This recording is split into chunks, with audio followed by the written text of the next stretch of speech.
Hello दोस्तों, स्वागत है आपका हमारा यूट्यूब चैनल IQ मैग्नेट पे। दोस्तों, अगर आप रेलवे के किसी भी एग्जाम की तैयारी करते हैं तो ये क्लास आपके लिए बहुत ही इंपॉर्टेंट होने वाला है। इस क्लास में हम आपके लिए लेकर के आए हैं आरआरबी ग्रुप डी में प्रीवियस ईयर में पूछा गया सभी 101 शिफ्ट का साइंस का सॉल्यूशन। और आज हम जो सॉल्यूशन करने वाले हैं वह है कब का, तो यह है 16 दिसंबर 2025 शिफ्ट नंबर 1 का सॉल्यूशन है।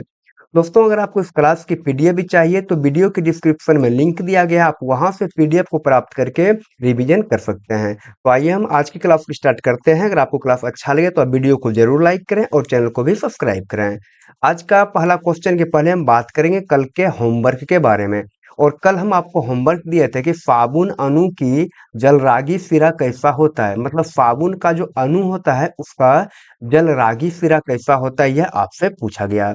तो दोस्तों, अगर हम बात करेंगे साबुन के अणु के बारे में तो ये आपको दिख रहा होगा, यहाँ पे ये है साबुन का अणु। मतलब यहाँ पे जो आपको ये वाला दिख रहा है, एक सिरा आपको ये दिखा और दूसरा सिरा जो आपको ये वाला पार्ट दिख रहा है ये होता है दूसरा सिरा। यहाँ पे दूसरा सिरा। अगर हम बात करेंगे ये वाला जो सिरा होता है दोस्तों, तो यह होता है क्या, तो ये होता है आयनिक, मतलब एक प्रकार का यहाँ पे क्या होगा, तो ये सोडियम लवण यहाँ पे होता है, तो ये सिरा होता है आयनिक। तो ये जो सिरा होगा जलरागी वह कैसा होता है, आयनिक होता है।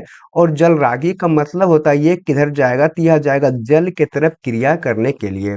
बाकी जो ये जो आपको दिख रहा है इसको कहते हैं पूंछ वाला भाग, या तो इसे कहते हैं जल विरागी सिरा। मतलब जल विरागी सिरा का मतलब ये वाला जो पार्ट है ये क्या होगा, यह जो है जल से दूर भागेगा। मतलब कहाँ पे भागेगा, यह जो है गंदगी की तरफ जाकर के गंदगी से ये क्रिया करेगा। यहाँ पे आपसे पूछा गया था कि जो जलरागी सिरा होता है वह कैसा होता है। तो दोस्तों, जलरागी सिरा क्या होगा, तो यह होता है आयनिक। यहाँ पे आयनिक भाग होगा। ये कैसा होगा, तो यह होगा आयनिक हो जाएगा। और क्या होगा, तो यह जल से क्रिया करता है। मतलब आपका उत्तर यहाँ पे ऑप्शन नंबर जो आपको दिख रहा है डी नंबर, यह आपका उत्तर सही होगा कि आयनिक और जल के साथ परस्पर क्रिया करते हैं। और इस प्रश्न का जो उत्तर देने वाले हैं मात्र 3 विद्यार्थी हैं, जिसका नाम है विक्रम, सुनील और सुशांत। आपको बहुत बहुत धन्यवाद। आइए हम आज की क्लास को स्टार्ट करते हैं। और आज के क्लास में भी आपको होमवर्क दिया जाएगा। आज का पहला प्रश्न यहाँ पे है कि यदि किसी वस्तु की चाल दोगुनी कर दी जाए तो उसकी गतिज ऊर्जा क्या होगा। तो आपसे पूछा गया कि यदि किसी वस्तु की चाल को क्या कर दिया गया है, तो दोगुनी कर दिया गया है। अच्छा, अब अगर हम मान लेंगे कि मान लेते हैं कि यहाँ पे कोई वस्तु है और उस वस्तु का जो द्रव्यमान होगा, द्रव्यमान है वह क्या है, अभी m है। अच्छा, उस वस्तु अगर मान लेते हैं कि गति कर रहा है और उसका वेग कितना है, तो उसका वेग है v, कोई दिक्कत की बात नहीं। इतना हो जाने के बाद लेकिन अगर आपसे पूछ लेंगे हम कि काइनेटिक एनर्जी क्या होगा, मतलब गतिज ऊर्जा क्या होगा, यह होता है क्या, 1/2 mv²। क्या यहाँ पे जो कंडीशन है इसके अनुसार फॉर्मूला क्या होगा, 1/2 mv²। ये होगा गतिज ऊर्जा का फॉर्मूला। लेकिन यहाँ पे ऐसा नहीं कहा गया, यहाँ पे कहा गया है तो उसकी चाल को दोगुना कर दिया जाएगा। मतलब जो इसका वेग है, चाल है, इसको दोगुना करेगा। तो पहले भी था, अब क्या हो गया इसका, तो ये हो गया यहाँ पे 2 भी हो गया। द्रव्यमान के बारे में कुछ नहीं बोला, मतलब द्रव्यमान क्या है, तो द्रव्यमान m ही है। और अगर हम यहाँ पे अब निकालेंगे काइनेटिक एनर्जी, ये क्या होता है, तो ये होता है 1/2 mv²।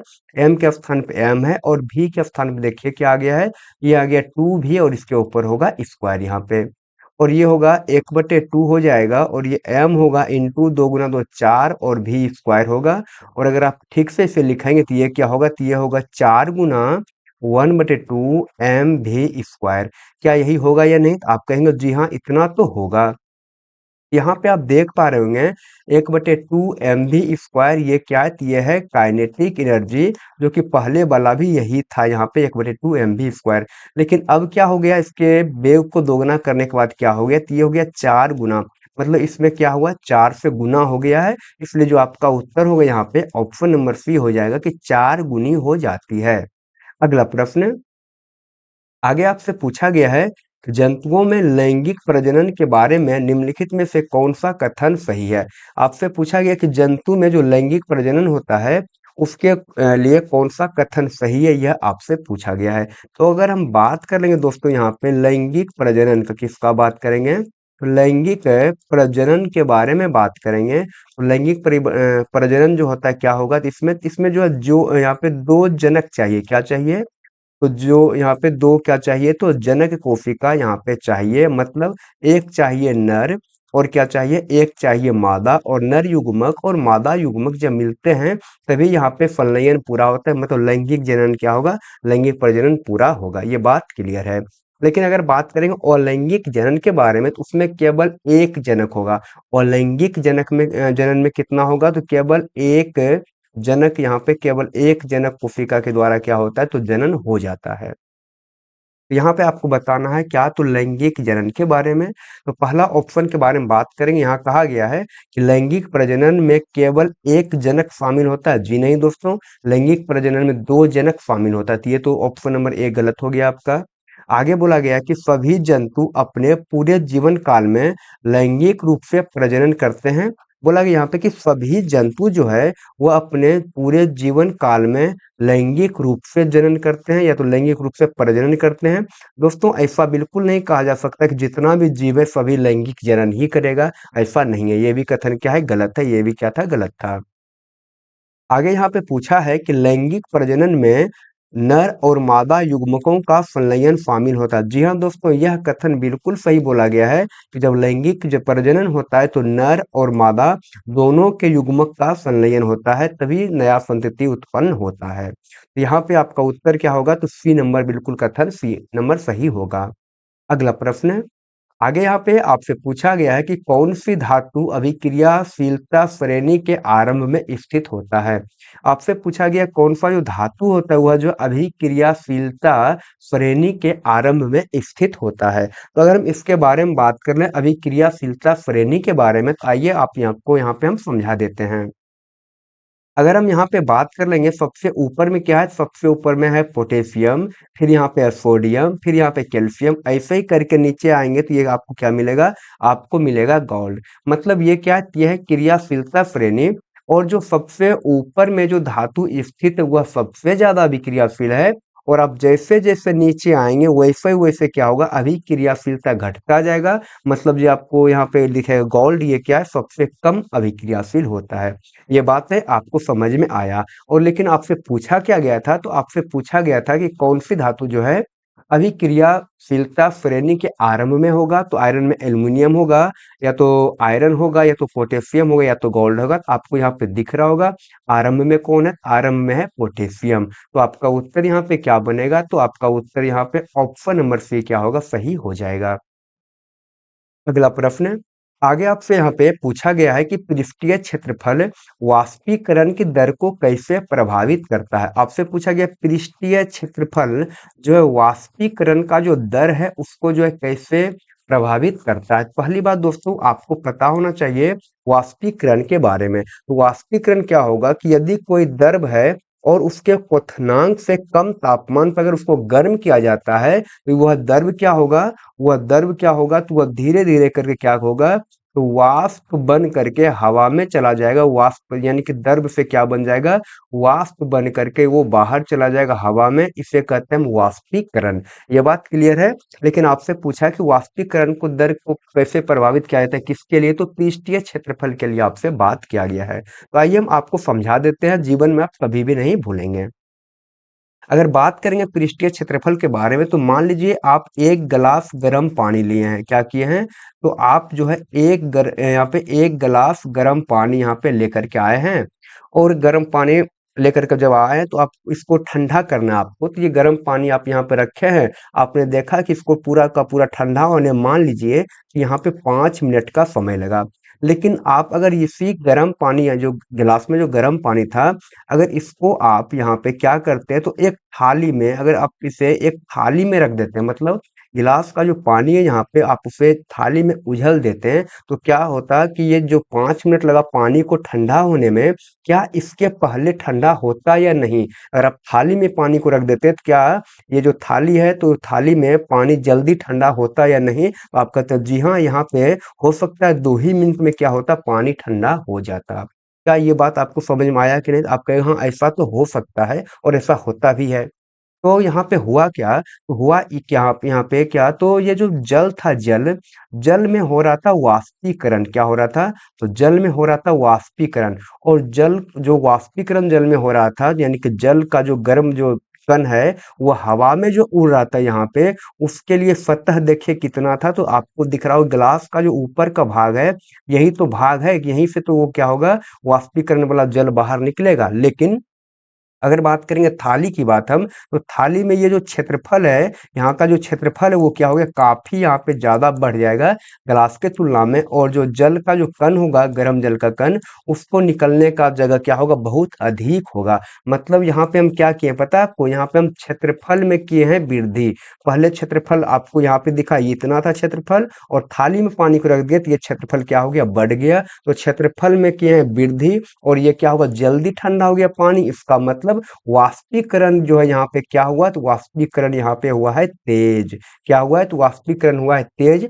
मतलब अब आपको याद रखना है कि अगर आप एरिया को बढ़ाते हैं तो जो वाष्पीकरण होगा, जो वाष्पीकरण होता है वह भी क्या होगा, अधिक हो जाएगा। और अगर आपका उत्तर के बारे में हम बात करें तो आपका उत्तर यहाँ पे बोला गया, तो वाष्पीकरण केवल बंद पात्रों में द्रव पदार्थ के साथ होता है। जी नहीं, ये तो गलत है। बोला गया कि बड़ा पृष्ठीय क्षेत्रफल वाष्पीकरण को बढ़ाता है। जी हाँ दोस्तों, यहाँ पे आपका उत्तर बी नंबर बिल्कुल सही होगा। कि अगर यहाँ पे आप देख पा रहे थे कि अगर बड़ा पृष्ठीय क्षेत्रफल है तो वाष्पीकरण को क्या किया, तो जल्दी से किया, और पानी क्या हुआ, जल्दी ठंडा हो गया था। अगला प्रश्न है, आगे आपसे यहाँ पे पूछा गया है कि दो प्रतिरोधक R1 R2 समांतर क्रम में जुड़े हैं, उनका तुल्य प्रतिरोध क्या है, 5 ओम यहाँ पे है। आपसे क्या पूछा है कि दो प्रतिरोधक है और कौन से क्रम में जुड़े हैं, तो समांतर क्रम में जुड़े हैं। अगर प्रतिरोधक को जोड़ते हैं समांतर क्रम में, तो जो तुल्य प्रतिरोध होगा, यहाँ पे जो तुल्य प्रतिरोध होता है वह क्या होता है, तो सभी के व्युत्क्रम के योगफल, मतलब क्या, जितना भी प्रतिरोधक यहाँ पे दिया गया उसके व्युत्क्रम के योगफल के बराबर होता है कुल प्रतिरोध। लेकिन कौन से क्रम में, तो समांतर क्रम में। तो ऐसा कुछ होगा, अगर इससे ज्यादा और प्रतिरोधक होता तो यहाँ पे 1/R3 करके यहाँ पे जुड़ जाता, ये बात क्लियर है। लेकिन आपको दिया गया R1 और R2 यहाँ पे दिया गया समांतर क्रम में जुड़ा है, ठीक है। अब बोला गया कि उनका तुल्य प्रतिरोध क्या है, 5 ओम है। मतलब यहाँ पे 1/R तुल्य की जगह आपको 5 लिखना होगा। इसका तुल्य प्रतिरोध कितना है, तो ये 5 ओम है। और यहाँ पे होगा क्या, यहाँ पे यहाँ पे हो जाएगा 1/R1 प्लस 1/R2। यहाँ तक आपको समझ में आया। अब बोला गया कि उनमें से एक प्रतिरोधक को हटा दिया जाता है। मतलब यहाँ पे R1 या R2 में से किसी एक को हटा दिया। तो आप मान लीजिए कि R1 को क्या किए, तो हटा दिए। जब आप R1 को हटा दिए तब क्या हुआ, परिपथ का प्रतिरोध बढ़ करके क्या हो गया, ये हो जाता है 10 ओम। कितना हो जाता है, तो 10 ओम हो जाता है। तो आइए हम यहाँ पे फिर से बात कर लेते हैं इसके बारे में। यहाँ पे क्या हो गया, तो प्रतिरोधक बढ़ करके क्या हुआ, 10 ओम हो गया। लेकिन कब हुआ, जब एक प्रतिरोधक को हटा लिया। मतलब यहाँ पे अब क्या बचेगा, R1 को आपने हटा लिया तो यहाँ पे बचेगा क्या, तो यहाँ पे बचेगा 1/R2 बचेगा। लेकिन अब जो प्रतिरोधक होगा वह क्या हो गया, बढ़ करके 10 ओम होगा। मतलब 1/10 ये हो जाएगा। और आपसे पूछा गया कि दूसरे प्रतिरोधक का सही मान कितना होगा। तो यहाँ पे जो आपको दिख रहा है, यहाँ पे आप इसको R1/R2 को यहाँ पे बैठा दीजिए। अगर आप 1/R2 को यहाँ पे आप बैठा देंगे तो ये होगा 1/5 प्लस 1/R1 यहाँ पे है, प्लस 1/R2 के स्थान पे क्या कर देंगे आप, 1/10 को रख देंगे। और यहाँ से, अच्छा ये बराबर है, अब यहाँ से 1/10 को इधर भेज देंगे तो 1/5 है यहाँ पे, और माइनस में होगा 1/10 बराबर होगा 1/R1। अगर यहाँ पे आप इसे हल करेंगे तब यहाँ पे क्या होगा, तो यहाँ पे एलसीएम इसका आएगा कितना, तो इसका एलसीएम आएगा यहाँ पे 10। यहाँ पे 10 आ गया एलसीएम, और ये होगा 2 माइनस का 1 बराबर होगा 1/R1। और यहाँ पे 1/10 हो जाएगा, बराबर होगा 1/R1। अगर हम इसे उल्टा कर देंगे, उलट देंगे तो क्या होगा, यहाँ पे तो 10 बराबर होगा R1। मतलब R1 बराबर क्या होगा, ये होगा 10 ओम। और आपसे यही पूछा गया था कि दूसरे प्रतिरोधक, जब आप R1 को हटा दिए तो जो दूसरा प्रतिरोधक था, मतलब जो एक था R2 वाला, ये 10 हो गया था, तो जो दूसरा प्रतिरोधक था उसी का मान आपसे पूछा गया है। मतलब R1 के बारे में पूछा गया था। यही क्या हो गया आपका उत्तर, तो यहाँ पे हो जाएगा ऑप्शन नंबर यहाँ पे सी बिल्कुल सही है। अगला प्रश्न, आगे आपसे पूछा गया कि लूप अथवा कॉपर टी जैसी गर्भ निरोधक युक्तियों को मानव शरीर के किस हिस्से में स्थापित किया जाता है। यहाँ पे पूछा गया लूप या तो कॉपर टी के बारे में। और ये लूप या कॉपर टी जो है गर्भ निरोधक मतलब ये गर्भ को रोकने के काम में आता है, इसलिए ये क्या यह है गर्भ निरोधक युक्तियां। वही बोला गया कि इसको जो है मानव के शरीर के किस भाग में किस हिस्से में लगाया जाता है कॉपर टी को, यही आपको बताना है। तो आइए हम यहाँ पे थोड़ा सा समझ लेते हैं। दोस्तों यहाँ पे जो आपको दिख रहा है ये है मादा जनन तंत्र। ये क्या है? ये है मादा जनन तंत्र। और मादा जनन तंत्र में जो आपको ये वाला ये सब जो पार्ट दिख रहा है ये है क्या? तो ये है गर्भाशय। ये कौन सी पार्ट है? तो ये है यहाँ पे गर्भाशय। और गर्भाशय के अंदर में ये जो आपको स्ट्रक्चर दिख रहा है यही है लूप, यही होगा लूप या तो कॉपर्टी, यही है लूप या तो कॉपर्टी। और इसको कहाँ पे लगाया जाता है? तो गर्भाशय के अंदर लगाया जाता है। क्यों? क्योंकि अगर यहाँ से अंडाशय से फेलोपियन ट्यूब में अंडाणु यहाँ पे आएगा और अगर बाहर से शुक्राणु जाएगा तो शुक्राणु को यहाँ से अंदर जाने का रास्ता नहीं मिलेगा। अगर इसको जाने का रास्ता नहीं मिलेगा, शुक्राणु और अंडाणु मिलेगा नहीं तो निषेचन नहीं होगा और इससे क्या होगा? गर्भ नहीं ठहरेगा। तो इसको जो है गर्भ निरोधक जो होता है कॉपर टी, उसको कहाँ पे लगाया जाता है? तो ये जो है गर्भाशय में इसे लगाया जाता है। और आपका उत्तर यहाँ पे क्या होगा? ऑप्शन नंबर सी बिल्कुल सही होगा। अगला प्रश्न, आगे आपसे पूछा गया है कि विज्ञान प्रयोगशाला से निम्नलिखित विलयनों के एकत्रित नमूनों से सही अम्ल क्षार युग्म को डैश के रूप में वर्गीकृत किया जा सकता है। मतलब आपको ढूंढना है अम्ल और क्षार के युग्म को। क्या ढूंढना है आपको? तो अम्ल और क्षार के युग्म को ढूंढना है। यहाँ पे आपको बोला गया कि है यहाँ पे है कैल्शियम हाइड्रोक्साइड और यहाँ पे है पोटेशियम हाइड्रोक्साइड। अगर हम बात करेंगे दोस्तों किसके बारे में, तो क्षार के बारे में, तो अधिकांश क्षार में क्या होगा? तो लास्ट में लगा होगा ओ एच। क्या बोले हम? अधिकतम क्षार में क्या लगा होता है? तो लास्ट में ओ एच लगा होगा। क्या यहाँ पे ओ एच लगा है क्या? तो आप कहेंगे जी हाँ ये भी क्षार है और ये भी क्या है? क्षार है। लेकिन आपसे पूछा गया कि अम्ल और क्षार दोनों होना चाहिए, तो यहाँ पे ये क्या होगा? ये तो क्षार हो गया, ये भी क्षार हो गया, तो ये तो उत्तर नहीं होगा। यहाँ पे मैग्नीशियम हाइड्रोक्साइड और अमोनिया हाइड्रोक्साइड ये दोनों भी क्षारक ही है, तो यहाँ पे ये भी नहीं होगा। यहाँ पे बोला गया सल्फ्यूरिक अम्ल और नाइट्रिक अम्ल ये दोनों तो अम्ल हो गया। यहाँ पे एसिटिक अम्ल और सोडियम हाइड्रोक्साइड, जी हाँ दोस्तों, एसिटिक अम्ल एक प्रकार का ये हो जाएगा अम्ल। और यहाँ पे जो सोडियम हाइड्रोक्साइड है वह क्या है? यह है क्षार। ये क्या है? तो क्षार है। अम्ल और क्षार के बारे में आपसे पूछा गया तो कौन सा होगा? ऑप्शन नंबर यहाँ पे जो है डी आपका सही उत्तर होगा। अगला प्रश्न, आगे आपसे पूछा गया है कि जब सोडियम क्लोरीन के साथ अभिक्रिया करता है तो किस प्रकार का यौगिक का निर्माण होता है। आपसे पूछा गया कि जब सोडियम जो है, सोडियम यानी कि Na जो है अभिक्रिया करता है क्लोरीन के साथ में, तब किस प्रकार के यौगिक का निर्माण होता है। तो यहाँ पे दोस्तों सोडियम होता है प्लस, क्लोरीन होता है माइनस और ये मिलने के बाद बनाएगा NaCl। और इसके द्वारा जो यहाँ पे जो मिला है ये मिला है आयन के द्वारा। और आयन के द्वारा जो मिलने वाला यौगिक होता है उसे कहते हैं आयनिक यौगिक। क्या कहेंगे? आयनिक यहाँ पे यौगिक। आप इससे भी थोड़ा याद रखेंगे कि जब आप अभिक्रिया करवाएंगे धातु का और धातु के साथ में, इसका तो आप धातु का जो है और धातु के साथ में अभिक्रिया करवाएंगे तब बनने वाला जो यौगिक होगा वह होगा आयनिक यौगिक। ऐसा यौगिक होगा तो वह हो जाएगा आयनिक यौगिक। लेकिन अगर आप और धातु का और धातु का अभिक्रिया करवाते हैं और धातु के साथ में, और धातु का अभिक्रिया करवाएंगे और धातु के साथ में, तब बनने वाला जो यौगिक होगा वह क्या होगा? तो वह होगा सहसंयोजक। क्या होगा? तो सहसंयोजक यौगिक का निर्माण होता है।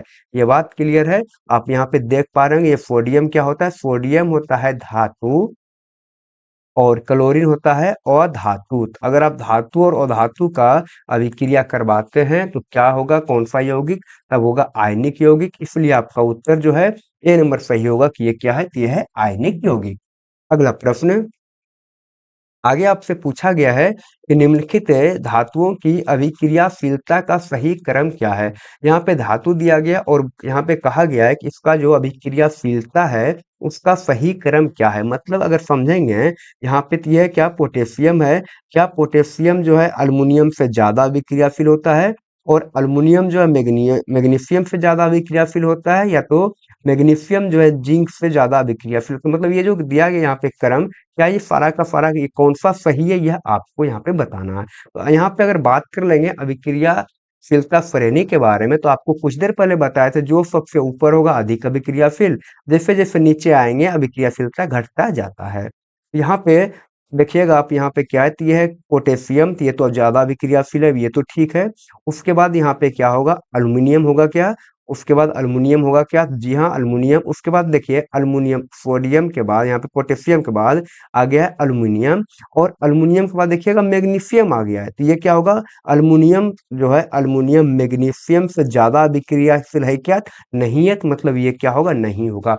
आप ऐसे ही करके इसे मिलान कर सकते हैं, लेकिन हम अगर बात करेंगे ऑप्शन नंबर डी का, देखिए पोटेशियम ऊपर है सबसे, क्या सबसे ऊपर है। उसके बाद क्या मैग्नीशियम है, उसके बाद आपको यहाँ पे मिलेगा मैग्नीशियम। क्या मैग्नीशियम के नीचे अल्युमिनियम है, तो जी हाँ उसके नीचे है। क्या अल्युमिनियम के नीचे जिंक है, जी हाँ इसके नीचे जिंक है। मतलब यहाँ पे यह जो आपको बोला गया ऑप्शन नंबर डी, ये क्या होगा, यही आपका सही उत्तर होगा। अगला प्रश्न आगे आपसे पूछा गया है कि निम्नलिखित में से कौन सा यूकैरियोटिक कोशिकाओं में झिल्ली परिबद्ध अंगक नहीं है। आपसे यहाँ पे पूछा गया कि यूकैरियोटिक कोशिकाओं में जो झिल्ली होता है वह परिबद्ध अंगक नहीं है। परिबद्ध अंगक का मतलब होता है कि इसके ऊपर सेल मेम्ब्रेन यानी कि मेम्ब्रेन नहीं है, कोई भी प्रकार का झिल्ली नहीं है। क्या हो गया, कोई भी प्रकार का झिल्ली नहीं है, कौन सा कोशिका अंगक है। तो अगर हम बात करेंगे क्रोमोप्लास्ट का, लाइसोसोम का और यहाँ पे वैक्यूल का, ये तीनों के तीनों का जो कोशिका होता है, तीनों का तीनों जो तीनों, अगर ये जो कोशिकांग है, इसके ऊपर क्या होता है, इसके ऊपर होता है मेम्ब्रेन यानी कि झिल्ली होता है। लेकिन ये जो आपको दिख रहा है राइबोसोम, राइबोसोम के ऊपर कोई भी झिल्ली नहीं पाया जाता है। और आपसे यही पूछा गया था कि कौन सा यूकैरियोटिक कोशिका में जो झिल्ली परिबद्ध नहीं है, मतलब किसके ऊपर झिल्ली नहीं होता है, तो आपको याद रखना है कि राइबोसोम के ऊपर जो है झिल्ली नहीं होता है। अगला प्रश्न यहाँ पे कि निम्नलिखित में से कौन सा कथन सही नहीं है, आपको बताना है कि कौन सा कथन सही नहीं है। और आप देखेंगे हर एक ऑप्शन में बात किया गया प्रतिध्वनि के बारे में, हर एक ऑप्शन में बात किया गया प्रतिध्वनि के बारे में। तो आइए हम पहले आपको प्रतिध्वनि के बारे में बताते हैं कि ये क्या होता है। तो प्रतिध्वनि जो होता है दोस्तों, यह क्या होगा कि जब आप किसी परावर्तक सतह के सामने खड़ा होकर के अगर आप कुछ जोर से बोलते हैं, और आपकी आवाजें जो है वह जाकर के उस सतह से टकरा करके आपको दोबारा सुनाई दे देता है, उसे ही कहते हैं प्रतिध्वनि। से क्या कहेंगे, तो प्रतिध्वनि कहते हैं। और ये जो प्रतिध्वनि होता है, यह जो है ध्वनि के परावर्तन के कारण होता है। और अगर हम बात कर लेंगे कि ये जो प्रतिध्वनि होता है, उसके लिए कुछ न कुछ शर्त भी होता है, और वो क्या क्या होगा, उसके लिए होना चाहिए क्या, तो परावर्तक सतह से कम क्या 17.2 मीटर दूर होनी चाहिए। मतलब क्या, ध्यान दीजिए, अगर यहाँ पे है ध्वनि स्रोत, यहाँ पे है ध्वनि स्रोत, और यहाँ पे है क्या, एक सतह, एक यहाँ पे क्या है, एक है सतह। अगर आप यहाँ से बोलते हैं कुछ, तो आपका ध्वनि क्या होगा, इस सतह से जाकर के टकराएगा, और टकरा करके वापस आपको सुनाई देगा, तो उसे कहते हैं प्रतिध्वनि।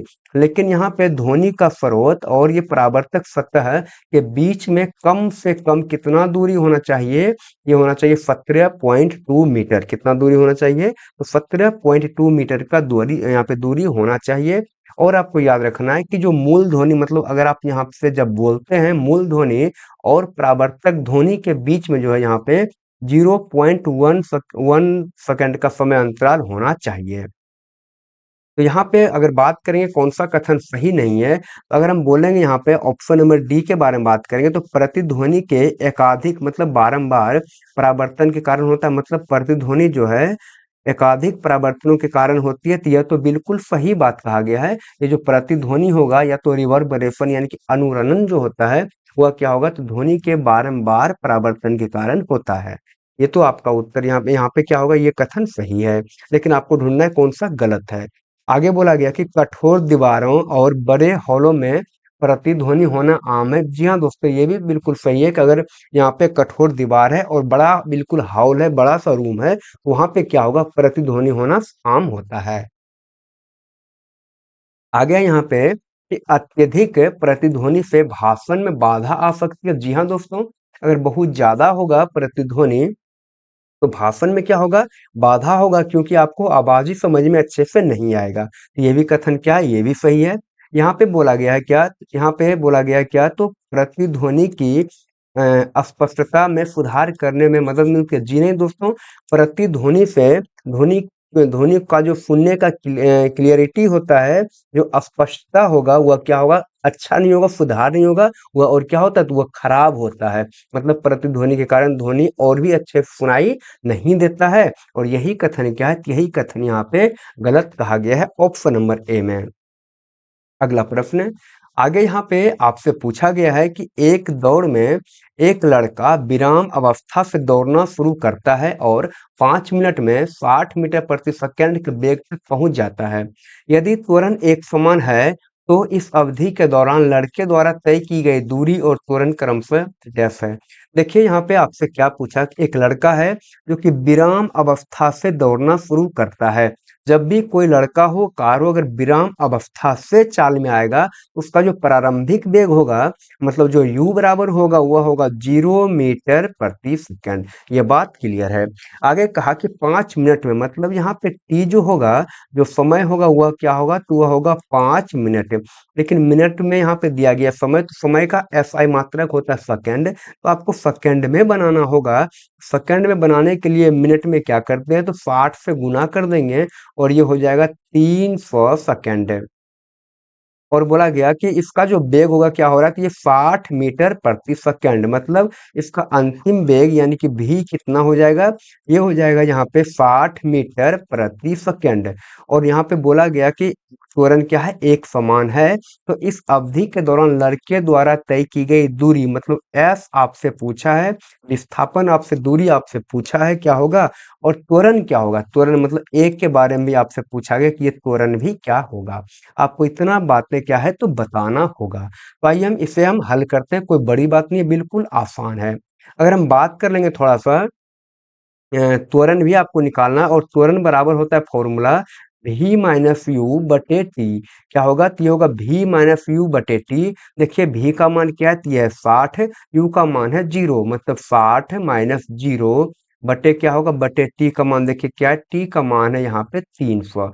यहाँ पे a बराबर होगा 60 बटे 300, और ये क्या होगा, तो 0 और 0 खत्म होगा, 6 से 30 कटेगा 5 बार में, 1/5 होगा, और 1/5 का मतलब होता है 0.2। और ये त्वरण है, और त्वरण का SI मात्रक होता है मीटर प्रति सेकंड स्क्वायर।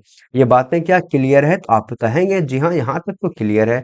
आपने त्वरण निकाल लिया, और त्वरण देखिए या तो ये होगा उत्तर, या तो ए, यहाँ पे A नंबर होगा उत्तर, या तो B नंबर होगा उत्तर। लेकिन अब आपको निकालना है क्या, तो आपको निकालना होगा विस्थापन, मतलब S। तो आइए हम विस्थापन को निकालते हैं। अगर हम विस्थापन के लिए बात करेंगे, तो गति का द्वितीय समीकरण हम लगाएंगे, क्या लगाएंगे, तो गति का द्वितीय समीकरण जो कि होता है S बराबर U T plus half A T square. मतलब आप ऐसा चीज को यहाँ पे लगाएंगे ताकि क्या हो जाए, जो पूछा वो आ जाए, और जो जो पूछा है वो तो आ ही जाए, और जो दिया गया पूरा का पूरा सेट कर जाए, कोई भी खाली ना रहे। मतलब क्या, आपसे विस्थापन पूछा है, ये तो ठीक है, यू दिया है, टी दिया है, ए अभी तुरंत हम निकाल लिए तुरंत को, और यहाँ पे टी है तो टी तो दिया ही है, मतलब इस पे बिल्कुल फिट बैठ जाएगा, कोई दिक्कत की बात नहीं होगा। अब लिखेंगे एस बराबर यू का मान तो 0 है, यू गुना करना होगा हमको 300, क्योंकि समय हमारा 300 सेकंड है। यहाँ पे 1/2 होगा, और अभी तुरंत हम त्वरण को निकाले हैं 0.2। क्या निकाले हैं, तो 0.2 निकाले हैं त्वरण को, और टी कितना, टी है 300, और यहाँ पे स्क्वायर है तो 300 का करना होगा स्क्वायर। ये बातें बिल्कुल क्लियर है। अब हम यहाँ पे इसको हल करते हैं, तो s बराबर होगा 0 गुना 300, तो ये तो हो जाएगा 0। और यहाँ से आप देखेंगे, अगर यहाँ से पॉइंट को उड़ाएंगे, तो यहाँ पे नीचे क्या आएगा, 10 आएगा, और ये 2 से ये 2 खत्म हो जाएगा। उसके बाद यहाँ पे एक स्टेप थोड़ा और हम बच बच जाएगा, और करना होगा यहाँ पे, अच्छा 0 प्लस, ये तो 0 हो गया, तो 0 प्लस यहाँ पे क्या बचा, तो 300 गुना 300 अगर आप करेंगे, तो 3 तिया 9 होगा, 9 पर हो जाएगा 4 जीरो, बटे यहाँ पे क्या होगा, बटे होगा 10। यहाँ से एक जीरो खत्म होगा, तो एस बराबर निकल करके आएगा क्या, ये आएगा 9000 मीटर। एस बराबर 9000 मीटर क्यों आएगा, क्योंकि यहाँ पे दूरी का SI मात्रक होता है मीटर, इसलिए होगा 9000 मीटर। और मीटर को अगर आप बदलना चाहेंगे किलोमीटर में, मीटर को अगर आप किलोमीटर में बदलना चाहेंगे तो आपको 1000 से भाग लगाना होगा। मतलब यहाँ से 3 शून्ना और 3 शून्ना यहाँ खत्म हो गया, यहाँ पे बचा 9। अब ये क्या बना, तो ये बना किलोमीटर। मतलब आपका सही उत्तर क्या होगा, यहाँ पे 9 किलोमीटर होगा दूरी और त्वरण होगा 0.2 मीटर प्रति सेकंड। आपका उत्तर ए नंबर बिल्कुल सही होगा। आशा करते हैं यह प्रश्न आपको समझ में आया होगा। अगला प्रश्न, आगे आपसे पूछा गया है कि निम्नलिखित में से कौन सा उपकरण जो है आर्किमिडीज के सिद्धांत पर आधारित नहीं है। आपसे पूछा गया कि कौन सा जो उपकरण है वह आर्किमिडीज के सिद्धांत पर आधारित नहीं है, यह आपसे पूछा गया। और आपका उत्तर यहाँ पे क्या है, ऑप्शन में एमीटर है, पनडुब्बी है, हाइड्रोमीटर है और दुग्ध मापी है यहाँ पे। तो आइए हम इसके बारे में बात कर लेते हैं। ये जो दोस्तों एमीटर दिया गया, यह क्या है, यह जो है विद्युत धारा को मापता है, ये भी आपको याद रखना है। एमीटर किसे मापता है, तो इलेक्ट्रिक करंट यानी कि विद्युत धारा को मापता है। और यह किसके ऊपर आधारित काम होता है, तो यह जो चुंबकीय प्रभाव के ऊपर कार्य करता है। यहाँ से चुंबकीय प्रभाव के ऊपर कार्य करता है क्या, तो एमीटर। मतलब आपका जो उत्तर होगा यही आपका उत्तर सही हो जाएगा। क्यों, क्योंकि बोला गया ना कि आर्किमिडीज के सिद्धांत पर आधारित नहीं है, या जो है विद्युत चुम्बकीय, यहाँ पे विद्युत चुम्बकीय के ऊपर आधारित होता है एमीटर, इसलिए यह क्या है, आर्किमिडीज के सिद्धांत पर आधारित नहीं है। आपका उत्तर ए नंबर सही होगा। लेकिन आइए थोड़ा हम इसके बारे में भी देख लेते हैं। अगर बात करेंगे पनडुब्बी के बारे में, तो पनडुब्बी जो होता है दोस्तों, इसमें तैरने और डूबने के लिए किसका उपयोग करता है, पनडुब्बी जो पानी के अंदर डूब करके चलता है, तो ये सिद्धांत के लिए, ये इसके लिए जो है किस सिद्धांत का उपयोग करता है, तो आर्किमिडीज के सिद्धांत का उपयोग करता है। और यहाँ पे जो हाइड्रोमीटर होता है, हाइड्रोमीटर यह क्या करता है, तो यह जो द्रव का आपेक्षिक घनत्व को मापता है। हाइड्रोमीटर क्या करेगा, तो द्रव के आपेक्षिक घनत्व को मापता है, और यह भी क्या होगा, आर्किमिडीज के सिद्धांत पर ही काम करता है। और ये जो लैक्टोमीटर है, यहाँ पे दूध मापी, यह क्या करेगा, तो यह जो है दूध की शुद्धता की जांच करता है लैक्टोमीटर। और यह भी जो आधारित होता है, यह भी किसके ऊपर होगा, आर्किमिडीज के सिद्धांत पर ही आधारित होता है। और आपका उत्तर यहाँ से क्या होगा, ए नंबर बिल्कुल सही होगा। अगला प्रश्न, आगे आपसे पूछा गया है कि निम्नलिखित में से कौन सा मृदुतक, मृदुतक का मतलब दोस्तों क्या होगा, तो ये होता है पेरेन्काइमा। वही बोला गया कि कौन सा, यहाँ पे कौन सा पेरेन्काइमा का वह प्रकार है, मतलब कौन सा पेरेन्काइमा का प्रकार है जो जलीय पादपों में मौजूद होता है। मतलब कौन सा पेरेन्काइमा है जो कि जलीय पादपों में, जलीय पौधा में मौजूद होगा और उनके तैरने में सहायता करने के लिए बृहत वायु गुहिका होती है। मतलब क्या, आपसे क्लियर आपसे पूछा गया है कि अगर मान लीजिए कि ये जलीय पौधा है, जलीय पौधा, ये जल में मतलब रहने वाला पौधा अगर है, और यहाँ पे जो उसका जो पेरेन्काइमा है वह किस प्रकार का पेरेन्काइमा, मतलब इसके अंदर जो पौधा है उसके अंदर किस प्रकार के पेरेन्काइमा उत्तक पाया जाता है, जो क्या करता है, तो जलीय पौधे को तैरने में सहायता करता है। और उस कोशिका के अंदर, उस उत्तक के कारण, उस उत्तक के अंदर क्या होता है, उसके अंदर जो है वायु क्या मतलब वायु भरा हुआ होता है। यही आपसे पूछा गया है। वह जो पेरेन्काइमा होता है जो कि पौधे को, जलीय पौधे को तैरने में सहायता करता है, वह होता है वायुत्तक यानी कि एरेनकाइमा। क्या होगा आपका उत्तर, यहाँ पे आपका उत्तर होगा वायुत्तक यानी कि एरेनकाइमा सही उत्तर है। अगला प्रश्न, आगे आपसे यहाँ पे पूछा गया है कि जब किसी वस्तु को उत्तल लेंस से x सेंटीमीटर की दूरी पर रखा जाता है तो इस लेंस का आवर्धन -2 होता है। यहाँ पे देखिए बोला गया जब किसी वस्तु को कौन सा लेंस है, तो ये लेंस है उत्तल। जैसे ही उत्तल लेंस आ जाए आपके माइंड में तुरंत आ जाना चाहिए कि कुछ ऐसा वाला लेंस होगा उत्तल लेंस से। और बोला गया कि यहाँ पे क्या है, एक्स सेंटीमीटर, वस्तु का को कहाँ पे रखा गया, एक्स सेंटीमीटर। और वस्तु यानी कि u बराबर क्या बोला गया एक्स सेंटीमीटर, यहाँ पे हम इसे लिख दिए। और बोला गया कि इसे आवर्धन इसका कितना है, इसका आवर्धन है -2। m बराबर क्या है, m बराबर है -2। और बोला गया यदि प्रतिबिंब की दूरी मतलब v बराबर क्या बोला गया, v बराबर होगा 40 सेंटीमीटर, x का मान क्या होगा, यही आपको निकालना है। तो आइए हम यहाँ पे पहले समझेंगे कि ये क्या होगा। तो पहली बात, इसको समझने के पहले आपको थोड़ा सा और यहाँ पे ध्यान देना होगा। क्या ध्यान देना होगा आपको, कि यहाँ पे जो m का मान है, क्या ये m का मान ऋणात्मक है क्या, क्या m का मान m यानी कि आवर्धन जो होता है, आवर्धन को m से हम लिखते हैं, क्या ये निगेटिव है क्या? तो जी हाँ, ये निगेटिव है। अगर m होता है निगेटिव, इसका मतलब आपको समझ जाना है बनने वाला जो प्रतिबिंब होगा, अरे बनने वाला जो प्रतिबिंब होगा वह कैसा होगा? वह होगा वास्तविक एवं उल्टा। हम यहाँ पे आपको क्या बोले हैं? हम आपको बोले कि जैसे ही आप आवर्धन को देखें, एम को देख लिए और एम ये क्या है? एम है निगेटिव में। जैसे ही निगेटिव में है तो आप समझ जाएंगे जो उत्तल लेंस के द्वारा जो प्रतिबिंब बनेगा वह कैसा बनेगा? तो वह बनेगा वास्तविक और उल्टा। बात क्लियर है क्या? अगर वास्तविक और उल्टा प्रतिबिंब बनेगा, आप इतना जान गए, तो उत्तल दर्पण में जो उत्तल लेंस में जो प्रतिबिंब बनने वाला होता है उसका 6 पॉइंट होता है और 5 प्रतिबिंब क्या होगा? यहाँ पे 5 प्रतिबिंब आपको कभी न कभी जरूर बताए होंगे। जो 5 प्रतिबिंब होगा वह क्या होगा? दर्पण के दूसरे तरफ बनता है और ये बनता है उल्टा, और उल्टा प्रतिबिंब भी होता है वास्तविक। मतलब उल्टा और वास्तविक है, इसका मतलब प्रतिबिंब जब भी बनेगा दर्पण के इसी ओर बनेगा। यही 5 में से कहीं ना कहीं यहाँ पे प्रतिबिंब बन रहा है। ये बात क्लियर है। और आपको अब ये भी पता होना चाहिए कि सबसे बीच में होता है ओ, और ओ के इधर मतलब अगर आप पढ़े होंगे चिन्ह परिपाटी वाला, मतलब क्या? कार्तीय तल अगर आप जानते हैं, ये होता है एक्स, ये होता है वाई, ये होता है वाई डैश और ये होता है एक्स डैश। मतलब इधर वाला जो होगा एक्स क्या होगा? प्लस में होगा कि नहीं? मतलब बीच में आप इसे ओ मान सकते हैं, बीच में ओ मानिए, यहाँ पे ओ मानिए।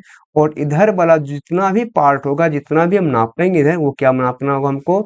इसको जो है प्लस में मापना होगा। मतलब यहाँ पे जो भी का मान आएगा वह क्या आएगा? ये प्लस में आएगा। हम यही चीज को चेक करने के लिए इतना किए हैं। अगर मान लीजिए कि ये यहाँ पे माइनस ना होता, प्लस का 2 होता, तब यहाँ पे हमको माइनस लगाना होता, तब यहाँ पे हमको माइनस लगाना होता। ये बात क्लियर है। अब यहाँ पे आप क्या करेंगे? तो आवर्धन बराबर एक फॉर्मूला होता है, एम बराबर फॉर्मूला होता है लेंस के लिए भी बटे यू। क्या होगा? लेंस के लिए होता है भी बटे यू और दर्पण के लिए होता है माइनस भी बटे यू। तो एम का मान देखिए क्या? एम का मान है -2, बराबर यहाँ पे होगा भी का मान कितना है? तो यहाँ पे अगर बात करेंगे भी क्या है, तो भी यहाँ पे हो जाएगा 40 बटे यहाँ पे यू क्या है? तो यू है यहाँ पे एक्स, और यही एक्स का मान आपको निकालना है। इसके नीचे कुछ नहीं तो एक है। अगर आप क्रॉस मल्टीप्लिकेशन करते हैं, -2 यहाँ पे अगर बात कर लेंगे, -2x बराबर हो जाएगा 40 का, और x बराबर होगा क्या? तो ये होगा 40 बटे -2। अगर इसे कटाएंगे आप तो 20 बार में कटेगा, मतलब x का मान निकल करके आएगा -20 सेंटीमीटर। और अगर बात करेंगे आपका उत्तर का कौन सा होगा, तो आपका उत्तर जो है ऑप्शन नंबर यहाँ पे सी बिल्कुल सही हो जाएगा।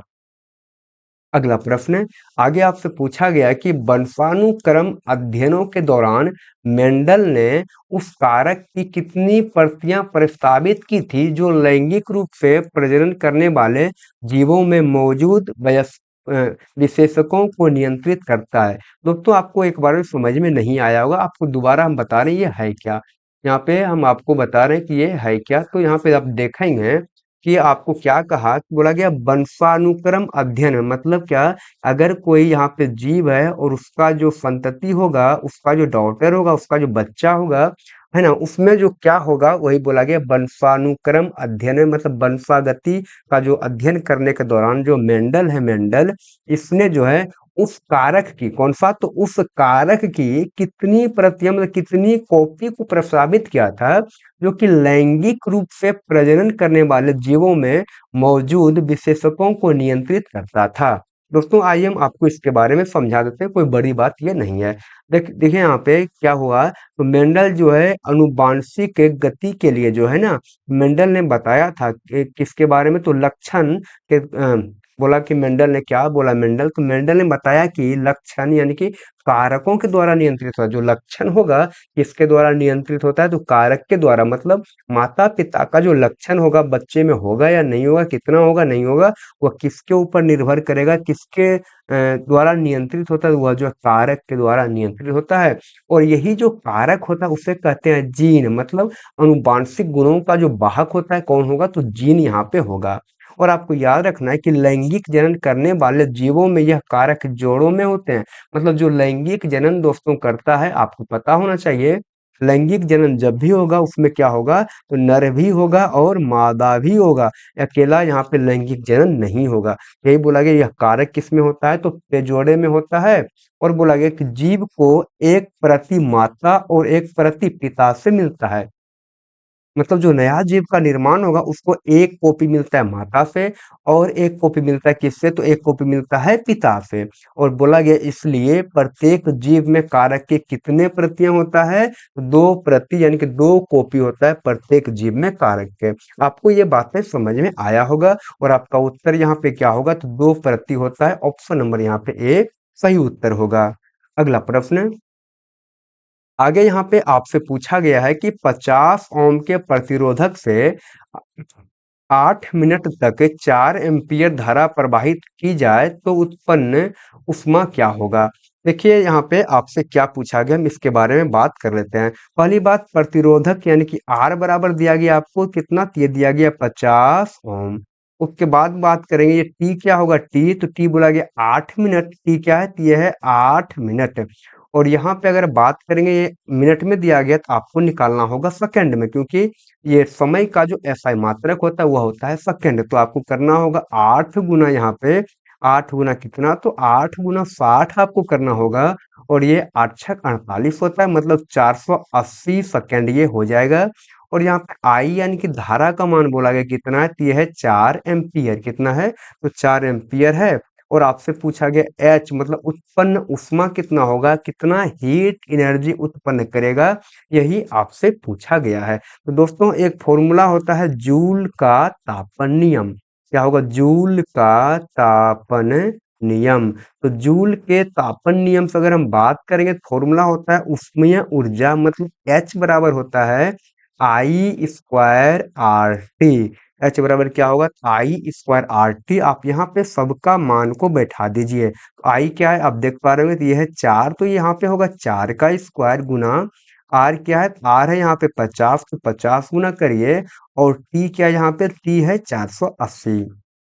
यहाँ पे h बराबर होगा 4 चौके यहाँ पे 16 हो जाएगा, गुना यहाँ पे 50 होगा, गुना हो जाएगा यहाँ पे क्या, तो ये होगा 480। अगर आप यहाँ पे इसको गुना करेंगे तो h बराबर निकल करके कितना आएगा, तो h बराबर निकल करके आएगा 384। 384 पर क्या होगा, तो 3 0 होगा। और ये क्या है, तो ये है एक प्रकार का उष्मा ऊर्जा। तो यहाँ पे इसका मात्रक जो होगा ऐसा ही मात्रक, ये क्या होगा, तो ये होगा जूल। यही आपका होगा उत्तर। लेकिन आप देखेंगे उत्तर आपका किलो जूल में दिया गया है। तो जूल को जो है किलो जूल में चेंज करने के लिए क्या बोले हम आपको, जूल को जो है किलो जूल में बदलने के लिए 1000 से भाग लगाते हैं और यहाँ से 3 शून्य खत्म हो जाएगा। अब ये क्या बचेगा, तो ये बचेगा 384 और ये अब कहलाएगा किलो जूल। मतलब आपका उत्तर यहाँ पे क्या होगा, बी नंबर आपका उत्तर बिल्कुल सही होगा। अगला प्रश्न, आगे बोला गया कि यदि किसी वस्तु का वेग t है, प्रारंभिक किसी वस्तु का वेग t समय t में प्रारंभिक मान u से अंतिम मान v तक परिवर्तित होता है तो त्वरण क्या होगा। मतलब यहाँ पे आपको कहा है कि समय है यहाँ पे t और प्रारंभिक वेग यानी कि u बराबर क्या है, तो u बराबर तो u है। और अंतिम वेग यानी कि v बराबर क्या है, तो यह है v। और v बराबर क्या है यहाँ पे, तो v बराबर तो v है। लेकिन आपसे पूछा क्या, तो आपसे पूछा त्वरण क्या होगा। तो त्वरण होता है दोस्तों, त्वरण बराबर फॉर्मूला v-u/t। क्या होगा, तो v-u/t यही होता है त्वरण का फॉर्मूला। और आपसे यहाँ पे केवल फॉर्मूला पूछा गया था, ऑप्शन नंबर सी। अगला प्रश्न, आगे है कि निम्नलिखित में से कौन सी कोशिकाएं जलांश के परिवर्तन करके, मतलब जलांश में परिवर्तन करके अपना आकार बदलती है। आपसे पूछा गया कि कौन सा जो कोशिका होगा दोस्तों, वह जो अपना जलांश में परिवर्तन, जलांश में परिवर्तन का मतलब होता है कि वो जो कोशिका होगा, कोशिका उसमें जो है कोशिका में जल के स्तर में परिवर्तन, मतलब हो सकता है जल का स्तर बढ़ेगा या तो जल का स्तर क्या होगा, घटेगा। तो जल का स्तर बढ़ना या घटना उसे ही कहते हैं जलांश में परिवर्तन। और दोस्तों जलांश में अगर परिवर्तन करके जो कोशिका अपना आकार को बदलता है, जो गति करता है कोशिका जलांश में परिवर्तन करके, वो होता है कौन सा कोशिका? वह होता है पादप कोशिका। कौन सा कोशिका? तो पादप कोशिका होता है। क्यों? क्योंकि जो है ये अगर बात करेंगे ऑप्शन नंबर ए का, तो यह हृदय की मांसपेशीय कोशिका, यहाँ पे चिकनी मांसपेशीय कोशिका और यह स्ट्राइडेट मांसपेशीय कोशिका। मतलब क्या यहाँ पे है कि सभी का सभी ये कौन सा ये कोशिका है? तो सभी का सभी अब जंतु का कोशिका। किसका कोशिका? जंतु यानी मनुष्य यानी कि जंतु का कोशिका है। और जंतु के कोशिका में आपको पता होना चाहिए पाया जाता है क्या? तो पाया जाता है तंत्रिका कोशिका भी पाया जाता है, जिसके कारण क्या होता है, इसके शरीर में आकार को बदलना होगा या गति करना होगा तो एक प्रकार से आवेग आता है। लेकिन पादप कोशिका में ऐसा कुछ भी नहीं होता है। अगर उसको अपना आकार बदलना होगा तो वह क्या करता है? तो जलांश में करता है परिवर्तन। इसलिए आपका उत्तर क्या होगा यहाँ पे? बी नंबर सही होगा। अगला प्रश्न आपसे पूछा गया है कि अब किस परमाणु के कण की खोज थॉम्पसन के मॉडल का विकास किया? मतलब बोला गया कि कौन सा जो है यहाँ पे परमाणु कण है जिसका की खोज थॉम्पसन ने किया था और एक मॉडल को विकास किया था। तो थॉम्पसन ने जो दोस्तों किसका खोज किया था? वह जो है इलेक्ट्रॉन का खोज किया था। किसका? तो थॉम्पसन ने जो है इलेक्ट्रॉन का खोज किया था। आपका उत्तर यहाँ पे ए नंबर सही होगा। आगे बोला गया यहाँ पे क्या? लौंग का तेल का उपयोग घ्राण सूचक के रूप में क्यों किया जाता है? दोस्तों लौंग का जो तेल होता है उसका उपयोग किया जाता है घ्राण सूचक के बारे में, मतलब सूंघ करके यहाँ पे बताया जाता है कि कौन सा अम्ल है और कौन सा क्षारीय है। मतलब लौंग का तेल का ही प्रयोग क्यों करते हैं? क्योंकि जो लौंग का तेल होता है वह क्या होगा? अम्लीय माध्यम में या तो क्षारकीय माध्यम में क्या करता है? अपना अलग अलग गंध को उत्पन्न करता है। मतलब अम्लीय माध्यम में अलग गंध हो जाएगा और क्षारकीय माध्यम में अलग गंध होगा लौंग के तेल का। इसलिए जो है इसका उपयोग घ्राण सूचक में किया जाता है। अगला प्रश्न, आगे आपसे पूछा गया कि स्नायु यानी कि लिगामेंट के संबंध में कौन सा कथन सत्य है? तो लिगामेंट के बारे में आपसे पूछा गया, तो आप यहाँ पे समझ सकते हैं ये है लिगामेंट और यहाँ पे है ये कंडारा। तो लिगामेंट और कंडारा के बारे में बात करेंगे यहाँ पे तो क्या होगा? जो यहाँ पे लिगामेंट होता है यानी कि स्नायु होगा, वह क्या करता है? तो हड्डी को हड्डी से जोड़ता है। लेकिन यहाँ पे टेंडन के बारे में बात करें, कंडारा के बारे में, ये क्या करता है? तो मांसपेशियों को किससे जोड़ता है? तो हड्डी से जोड़ता है। आप दोनों के बारे में अंतर या को याद रखेंगे। और यह क्या होता है? लिगामेंट, यह क्या होगा? बहुत अधिक लचीला होता है और खिंचाव के योग्य होता है। और इसमें क्या होगा? तो मैट्रिक्स की मात्रा बहुत कम होता है लिगामेंट के अंदर। और कंडारा का लचीलापन सीमित होता है, मजबूत और रेशेदार होता है। आपको ये सब बातें भी याद रखना है। लेकिन आपसे मुख्य रूप से यही पूछा कि लिगामेंट जो है क्या चीज को जोड़ता है? तो आपको याद रखना लिगामेंट जो है बोन और बोन को जोड़ने का काम करता है लिगामेंट। और कंडारा यानी कि टेंडन जो होता है ये क्या करता है? तो यह जो है मसल्स को बोन से जोड़ने का काम करता है। तो आपका उत्तर के बारे में बात करेंगे तो हड्डी को हड्डी से जोड़ेगा, मतलब अस्थि को अस्थि से जोड़ेगा। और आपका उत्तर के बारे में बात करें कौन सा हो जाएगा? तो यहाँ पे बोला गया पहला, यहाँ पे बोला स्नायु अस्थियों को अस्थियों से नहीं जोड़ता, ये तो गलत है। यहाँ बोला गया स्नायु पेशियों को अस्थियों से जोड़ते हैं, जी नहीं, या तो टेंडन हो जाएगा यहाँ पे। आगे बोला गया कि स्नायु दो अस्थियों को जोड़ने वाले अत्यधिक लचीली संयोजी ऊतक नहीं होते हैं, ये भी गलत है क्योंकि स्नायु क्या करता है? दो अस्थि को जोड़ता है। यहाँ बोला गया स्नायु अस्थियों को अस्थियों से जोड़ते हैं तथा कम मैट्रिक्स वाले बहुत प्रत्यास्थ होते हैं। जी हाँ दोस्तों, आपका जो उत्तर यहाँ पे होगा वह क्या होगा? तो आपका उत्तर यहाँ पे डी नंबर सही होगा। अगला प्रश्न, आगे यहाँ पे आपसे पूछा गया है कि निम्नलिखित में से कौन बीसमांगी मिश्रण का उदाहरण नहीं है?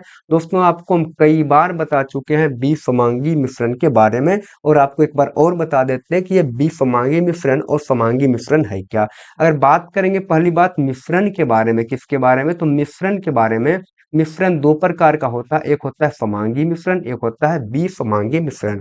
और ये समांगी मिश्रण में क्या होता है? तो इसका जो होगा समांगी मिश्रण का मतलब, पहली बात मिश्रण का मतलब क्या होता है? जिसमें दो या दो से अधिक चीजों का मिश्रण हो, दो या दो से अधिक चीजों को अगर मिला देते हैं तो वो बनता है मिश्रण। लेकिन समांगी मिश्रण में क्या होगा? समांगी मिश्रण में जो है पूरा का पूरा मिश्रण में इसका जो घटक होता है वह क्या होगा? समान रूप से विस्मृत होता है। मतलब नमक का पानी या तो हवा या तो सिरका या तो पीतल। मतलब क्या, अगर नमक का पानी होगा मतलब यहाँ पे अगर पानी है और पानी में आप नमक को मिला दिए हैं, अगर नमक को पानी में मिला देंगे पूरा का पूरा बिल्कुल अच्छे तरह से मिल जाएगा। हर एक जगह क्या होगा, पानी और नमक की मात्रा समान होगा। इसे कहते हैं समांगी मिश्रण। लेकिन विसमांगी मिश्रण में क्या होता है, तो हर एक जगह पूरा का पूरा मिश्रण में जो है वह क्या होगा, तो असमान रूप से वितरित रहता है। जैसे कि बात करेंगे यहाँ पे इसके बारे में, तो मिट्टी पानी और तेल का मिश्रण, अगर पानी और तेल को आप मिलाएंगे तो क्या ये पूरी तरह मिलेगा क्या, तो आप कहेंगे जी नहीं, पूरी तरह तो नहीं मिलेगा। और क्या होगा, तो आप इससे क्या कर सकते हैं, तो देख सकते हैं, ये देखा जा सकता है। तो ये सब जो होगा ये सब होगा विषम मांगी, यहाँ पे विषमांगी मिश्रण। और रेत हो गया, नमक हो गया, ये सब का जो मिश्रण होगा वो होगा क्या, तो ये होगा विषमांगी मिश्रण। तो यहाँ पे बोला गया विषमांगी मिश्रण का उदाहरण नहीं है। तो रेत और चीनी ये क्या, तो ये हो जाएगा विषमांगी मिश्रण। तेल और जल विसमांगी मिश्रण, रेत और नमक विसमांगी मिश्रण। लेकिन बात करेंगे सिरका का, तो ये होता है समांगी मिश्रण। ये क्या होगा, तो ये होगा समांगी मिश्रण। ऑप्शन नंबर आपका यहाँ पे क्या होगा, बी नंबर सही होगा। अगला प्रश्न यहाँ पे आपसे पूछा गया है कि ओजोन पृथ्वी को सूर्य के डैश विकिरण से बचाता है। दोस्तों, आप इस प्रश्न का उत्तर हमें कमेंट बॉक्स में लिख करके जरूर बताएं। हम अगला प्रश्न के बारे में बात करते हैं। ये एक प्रश्न अभी आपके लिए होमवर्क था। यहाँ पे बोला गया कि अवतल दर्पण का वक्रता केंद्र डैश है। अवतल दर्पण का वक्रता केंद्र डैश है, ये आपसे पूछा गया है। आइए हम इसके बारे में हम पहले बात कर लेते हैं।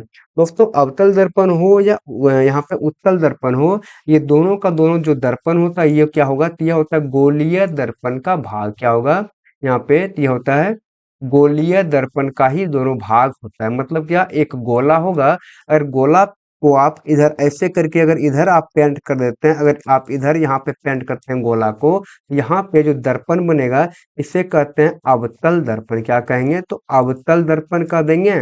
और अगर आप यहाँ पे अंदर की ओर यहाँ पे पेंट कर देंगे तो इसे क्या कहेंगे, इसे कहेंगे यहाँ पे क्या, तो इसे कहते हैं उत्तल दर्पण। बात क्लियर है। और अगर ये गोला है तो गोला के सबसे बीच में क्या होगा, क्या त्रिज्या होगा या गोला के सबसे बीच में केंद्र होगा या नहीं। और इसी केंद्र को दर्पण के लिए कहते हैं क्या, तो इसको कहते हैं सी। और दर्पण यहाँ पे केंद्र, यहाँ पे इसको ये जो आपको दिखा, और इसको क्या कहते हैं, इसको कहते हैं पोल। यहाँ पे भी होगा पोल। और पोल और वक्रता केंद्र के बीच में जो दूरी होगा इसे कहते हैं फोकस, और इसे भी कहते हैं फोकस। यहाँ पे आप देख पा रहे होंगे, यहाँ पे ये क्या, ये है आपका अवतल दर्पण। और अवतल दर्पण में ये फोकस हो गया और ये वक्रता केंद्र हो गया। अब आइए यहाँ पे बात करेंगे ऑप्शन के बारे में। बोला गया तो वह गोलाकार सतह का ज्यामितीय केंद्र होता है। जी हाँ दोस्तों, ये जो गोलाकार सतह जो आपको बताएं उसका ये ज्यामितीय केंद्र है या नहीं, वक्रता केंद्र, जी हाँ ये तो है। और आगे कहा गया जिसका दर्पण भाग होता है, मतलब जिसका भाग दर्पण होता है, मतलब आपका जो उत्तर होगा यहाँ पे वह क्या होगा, ऑप्शन नंबर ए बिल्कुल सही होगा। दोस्तों, आप हमें अब बताएं कि आपको क्लास कैसा लगा। अगर आपको क्लास अच्छा लगा हो तो आप वीडियो को जरूर लाइक करें और चैनल को भी सब्सक्राइब करें। हम मिलते हैं आपसे अगले क्लास में, तब तक के लिए बाय, थैंक यू।